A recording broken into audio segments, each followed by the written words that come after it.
Right, sorry about that, ladies and gentlemen. Something went a bit wrong there. So we'll just reintroduce as nothing too crazy has gone on. This is Go for SC2 Monday. I'm Madals, with me is Liaison. Liaison, why don't you hit those introductions? Alrighty, in the top right-hand corner on Frost, it is the pink Terran player from MaxFlow. It is souL. And in the top left-hand corner, the blue Zerg player, currently teamless but a fan favorite all over the world. It is Dimaga. Dimaga opened with the hatch first. Meanwhile, souL has just gone for a Rax into a gas, so we should be seeing a Reaper pretty quick. And the spawn positions here on Frost, it's well, it's the second closest, I guess you could say here, and the bases. What would you say? I guess who would you say these spawning positions favor? Knowing Dimaga's playstyle, knowing what we've seen from souL so far, who would you say is happier with these spawning positions? 100% souL, and the reason for that is because of the drop capability into the main base of Dimaga. It causes him some annoyance. Also, the third and fourth base, they're both going to be expanding most likely towards souL. That makes it more tough for him to try and hold that. And considering game number 1, we saw souL be relentless in his dropping, this could work out really nice for him. Yeah, I'm inclined to agree with you, especially since we've seen souL go for a lot of that drop play early and often in the previous game against Dimaga. And if Dimaga does take that base kind of just east of his main as either a third or a fourth, he can pretty much just go back and forth between that and the main relentlessly. This is going to be very, very tough if Dimaga and souL both bring the same caliber of play as game number 1. So far, this Reaper just being a bit of a nuisance, not doing too much, only killing off a single Ling, which is definitely a little bit frustrating, but not the end of the world. Yeah, and this, well, is this Overlord going to fall? One Reaper followed by a Marine into the reactor. Dimaga caught a little off guard, getting a little too excited with this. It's 2 Reapers, actually, before that, but it's going to be really close. I think the Marine's going to get him. He should do. If this Overlord goes down, it's frustrating. It supply blocks Dimaga straight away. He does have another Overlord popping out, but that obviously only takes him up to 36 overall supply, which means another Overlord's required sooner, and early on, losing that is a nuisance. Plus, he now doesn't have a scouting Overlord. Yeah, it's really tough. All of his Overlords are now on his side of the map. These Reapers continuing to be annoying as well here. 2 kills between them, and well, now the Hellions are going to be starting to be produced to join the party. It's not going to be anything super aggressive from souL. He is getting a 3rd command center. He's prioritizing the orbital command over a 2nd Reaper, or a 2nd Hellion, excuse me. And well, you know, I say that, and then the armory comes down, so we are going to be seeing some aggression coming out here. This should be pretty cool, though, from souL. Dimaga, he's adding in a couple of Lings, but if we're going to be getting those Hellbats, which we were only talking about earlier on today, actually, it can be an absolute pain because Lings against Hellbats don't fare too well. Yeah, and well, 20 of them are on the way here for Dimaga. He seems to want to go for basically a speedling timing here. He knows his opponent could be weak at this time. He's going to try and see, honestly, between 3 Reapers, 2 Hellions out right now, 2 more just getting set to pop out. I don't know if Dimaga has enough here, but he could surround this force that's out here right now with all these Lings. In come the Lings now. They're going to be trying to get a nice little wrap around. 1 Reaper gets taken out. A 2nd one will also fall. The 3rd, critically low on health. If it's able to go down, that's a nice little win for Dimaga. Moves in now towards this natural, but sees it's completely walled off. Not going to be able to breach that, but the threat of this push has been substantially lowered. Yeah, I think that Dimaga, whether knowingly or not, has completely thwarted any sort of super aggressive Hellbat timings that could have been coming out. I mean, all the Hellions have been killed except for the 4 that were behind the wall that were building pretty much as the rest of them were dying, quite honestly. And, well, you can't really bring out the Hellbats at this point. He's just going to go into double engineering bays, get Stim behind this, build some Marines, build some more Hellions to eventually transform into Hellbats if he needs to. But, yeah, those Speedlings definitely did the job for Dimaga, whether he actually realizes it or not. Well, I'm quite interested to see that we've got the +1, obviously, mech attack, but double engineering base coming back off of this from souL. So he's looking to get a lot done with these Hellbats, most likely. Just waiting to see if he moves in anytime soon. We've got, of course, the third base as the biggest vulnerability, and those 7 roaches are not yet out. Oh, they were lucky.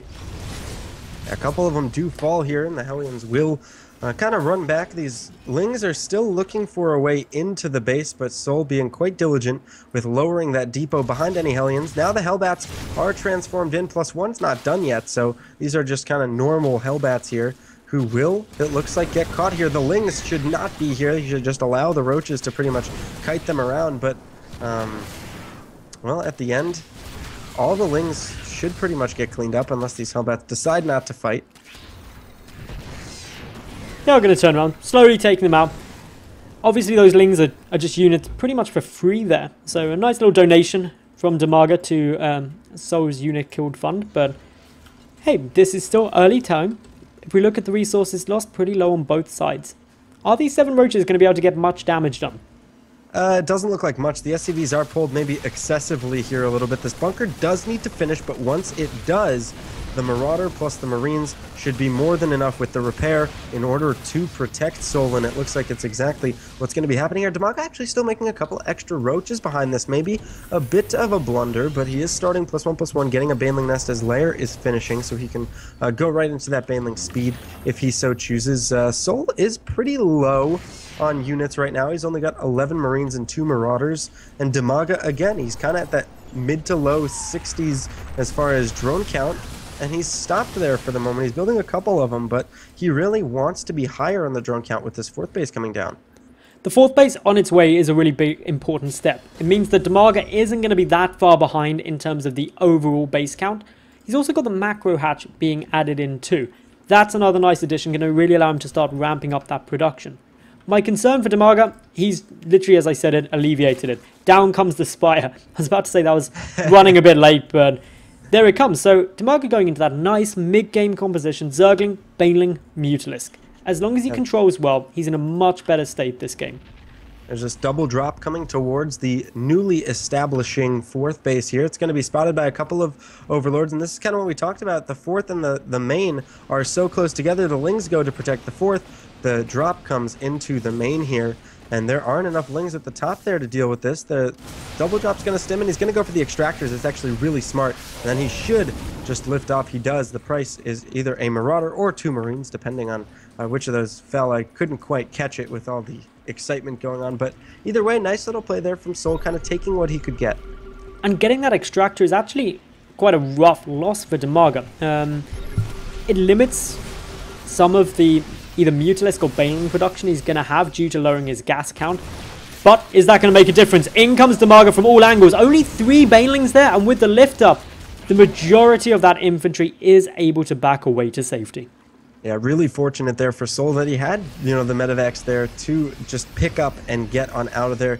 You know, I think he probably was conscious of the fact that he was moving out onto creep with this army, that he could lift off at any time if he felt like he needed to. So really nice play there from our Terran player here, who is trying to continue to move into that mid-game. 12 mutas on the way, however, and this 3rd base for souL, well, he needs those missile turrets around to protect him, and he doesn't have them right now.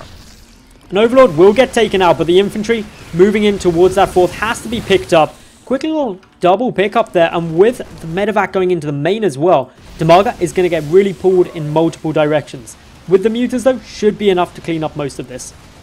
Yeah, the main base, the 3rd base as well being targeted. The 3rd base drop is cleaned up. That drop by the 4th is cleaned up, but the main base, well, a couple of units do survive, but Dimaga has, how many workers has he lost here? He's lost 9, so he's actually done, I think, a pretty good job, all things considered, defending against all of this. He has, and with the mutas out now, it really shuts down drops. Unlike the last game, where obviously Dimaga was a bit on the back foot, with this many Mutalisks, the drop play is going to be tougher, especially when it's going to predominantly be coming from the right-hand side of his 4th. He knows where to expect it. He's got good map vision, good creep spread, and that allows him to position these Mutalisks. Yeah, and souL's actually going for a biomech composition. Oh, we've got an engagement. Get the transition in time. Yeah, the mutas are coming in with the Lings. Off creep, though, it's really tough to even engage such a small contingent of Marines and Hellbats, but he's going for like a biomech composition. He's getting Infernal Pre-Igniter for his Hellbats. He's producing 2 tanks at a time, and he's got +2 weapons for his mech already to complement the 2-1 upgrades for his bio. So what do you think about souL's decision here to play this biomech? Well, with the +1 mech weapons, or +2 mech weapons now, something I haven't said, I think, since Wings of Liberty, means he can one-shot the Banelings and Lings with splash damage from the tanks. If they can siege up in time, and they couldn't, Dimaga just jumping straight on top of them. So much damage done quickly. Yeah, really, really nice play there from Dimaga, seizing the moment, it seemed, knowing when he needed to engage. His Mutas not focusing down the Medivacs, paying for it with their lives here. We have 7 Mutas have fallen so far in this game here. The Muta count is only down to 12 with about 5 Mutas being made right now. So it's lower, I think, than Dimaga really wants it, which is greatly in souL's advantage. souL again, oh okay good, he's turning around, was continuing trying to push up into that north avenue, but decides against it, moving to defend his third, because Dimaga pretty much maxed out at this stage. Yeah, and the Mutas are going to try to nibble away at this command center. It's not going to be enough here, but look at this huge ball of Zerg sitting at the Selnaga tower here, Madals. This is formidable, but again, there are only 19 Mutas, and I say only, but I mean, we've seen Dimaga get literally triple that in an earlier game today, but I think he really wants to be in the mid to upper 20s rather than the low teens. Oh goodness, this is going to be bad. souL, he's pulled all of his army up towards that 4th base, but it's exposed his 3rd. The SimCity's good, but Banelings are rolling in. Those SCVs need to hightail it out of there. Yeah, and that they do here. We see some Banelings trying to chase after him. The army comes back and repositions actually really nicely here for souL. And suddenly, well, are the Banelings going to find the SCVs? They find a couple, but not the big group that they were as hunting. Much as it could have been. Still, nice damage done. 24 workers killed. That takes Dimaga 77 to 51. Yeah, huge advantage here. And the Mutas can now come into this 4th base, and now it's Dimaga who's pulling his opponent apart. All the remaining SCVs get killed off there. Some more damage done on that planetary. And again, it opens up the middle of the map for Dimaga to move in with the rest of his army. This is nigh on role reversal of game number 1. Dimaga pushing in. He's distracting the main army, buying time for these Lings at the 3rd. They rack up a couple more worker kills. The bunker is severely helping save quite a few more units. The repair coming down on that, but the Mutas coming up towards the north. They've got to be a bit careful, but find a couple of tanks. Just go back away from those Marines. Yeah, really nice control here from Dimaga with his Mutas right now, kind of knowing how much he can poke in. And again, look at this. It's just a repeat, back and forth, back and forth. He's like a yo-yo pulling him from side to side here. Dimaga is in complete control, it seems, of this game right now. He's taken a 5th base behind this, something he struggled with for a little while. In the previous game, we saw him play on Frost, and, well, he seems to have been solving, or seems to have solved, a lot of the issues he was having. As we approach the 20-minute mark, Dimaga is now 2 bases up on his opponent, crushing in towards this 3rd base once more. A lot of Banelings there, a lot of Lings, decimating the SCV count. Only 36 remain. Dimaga now coming in from multiple angles. Big Baneling hits, spell defeat, and Dimaga levels out this series to take it 1-1.